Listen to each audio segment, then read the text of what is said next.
Stream is about knowledge, but like I said at the beginning, man, don't just believe anything that you hear me say. Please do yourself a favor. You are doing yourself a disservice if you believe anything that you hear me say. But instead, take what I offer and be open to it, and be sure to find a practical way to apply it into your life so that you can create your own experiences, so you can conduct your own research. Be a metaphysician. I say it all the time. I love the word metaphysician because it is a scientific term. You want to be a scientist. Have a journal. We were talking about visualization earlier and fully immersing yourself in the image of what you want. If you are being a scientist about it, then write down one thing that you want to manifest. Write down 3 things that you want to manifest, and make them all 3 things that are attainable within the next, 3-4 weeks or a month. Get a journal and write today's date and the time, and do this every single morning and every single night. And then close your eyes, see what you are wanting manifested as if it's already there, the end result, and if it's hard to really visualize, then just visualize yourself having a conversation with a friend,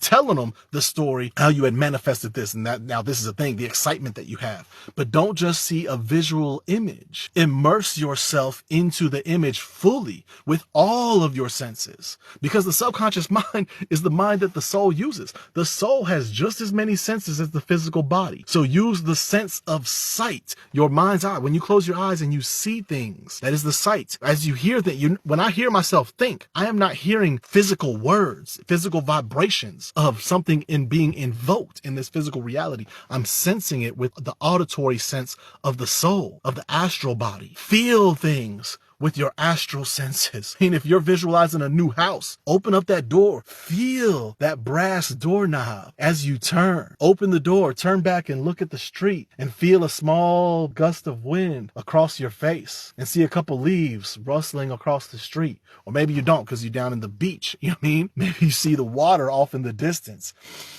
Smell the salt in the air. Feel the warmth on your skin. And maybe it's a little wet because you're sweating a little bit. Then you open the door, walk through the door, feel the coolness of the AC. Take off your shoes and feel the flooring underneath your feet. As you walk down the hall, glide your hand down the wall and feel the wall, feel the paint on the wall.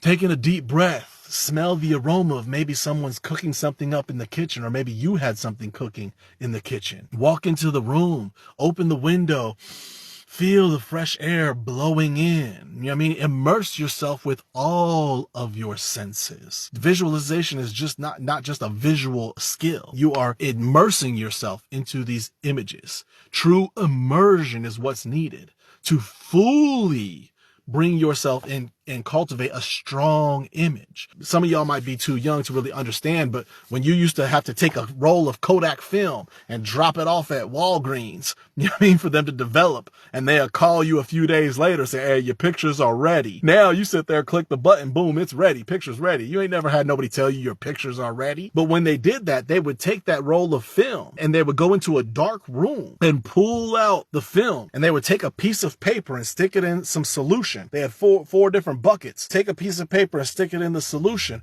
and then they would put the negative film above it and flash the light through the film, and then that light would project that image into the image on the paper. So now you have 2 images. You have the image that is in the negative, and then you have the image now on the paper, but it was through the light. And then they take it from there and put it in a different bucket of solution, and then a different bucket of solution. And then they hang it up to dry and leave it, and they let it go and let it be until it fully develops. The same exact thing happens with your visualization, the subconscious mind. The more light that you give the image, the stronger the image will be on the paper. So the more attention that you give the image within your mind, meaning not just seeing it, but truly immersing yourself with all your images, then the stronger the imprinted image will become within the mental level. So the stronger that you can see it within your conscious mind, then the thought that is created and generated within the mental level will be stronger and more dense. The stronger and more dense that you create this image, the faster that it will will be pulled down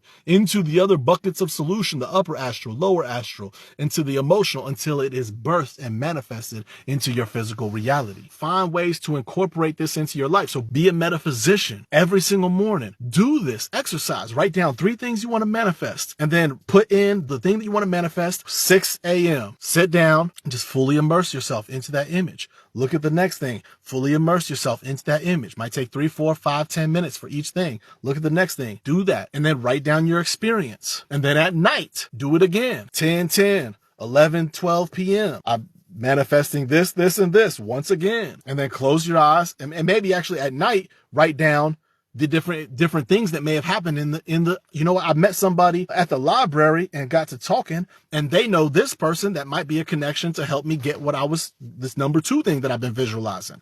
You know, whatever kind of thing has happened, whatever kind of activity and action you have taken to manifesting these things, write that down, and then do your exercise and see these things within your mind, fully immersing yourself. And then after, you know, however long it is, write down your experience. And then tomorrow, do it again the next morning, and be a scientist. Conduct your own data, your own research, discover your own findings. Because when you create an experience for yourself, that's when you take something from believing something to knowing something. Then you don't have to worry about if I'm just on here peddling some bullshit.